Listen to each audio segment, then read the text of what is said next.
বন্ধুরা, আমি কিন্তু কবিতরকে খুব ভালোবাসি। তবে আপনারাও কি কবিতরকে ভালোবাসেন? যদি ভালোবাসেন তাহলে অবশ্যই আমাদের সাথে থাকুন। কবিতরের নিত্য নতুন ভিডিও দেখুন। দেখতেই পাচ্ছেন, এগুলো হচ্ছে আমার শখের কবুতর, গিরিবাজ প্রজাতির কবুতর। তো আমি এখন রোজকার মতো দুপুরবেলা আজ চলে আসলাম বাড়ির ছাদে কবুতরকে খাবার দিতে। তো খাবার দিচ্ছি। আমার কবিতরগুলো সবগুলো ছুটে ছুটে আছে, কিছু কিছু ঘরের ভিতরেও আছে। এগুলো চলে যাচ্ছে আমার খাবার খেতে। তো দেখতেই পাচ্ছেন এখানে প্রচুর গম, কালাই, সরিষা এগুলো দিয়েছি আমি। ওরা মন মতো খাবার খাচ্ছে। এখানে কয়েক প্রজাতির গ্রিবাজ আছে। এখানে কিছু ওড়ার আছে, আবার কিছু ডিম বাচ্চা ভালো করে এরকম টাইপের আছে।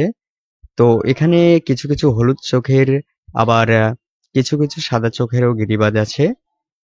যেগুলো আবার হলুদ চোখের, এগুলো কিন্তু খুব ভালো ওড়ে।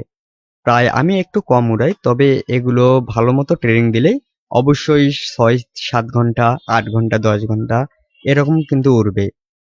তো বন্ধুরা, আমার কবিতরের ভিডিও কেমন লাগলো অবশ্যই কমেন্টে জানাবেন এবং সাথেই থাকবেন।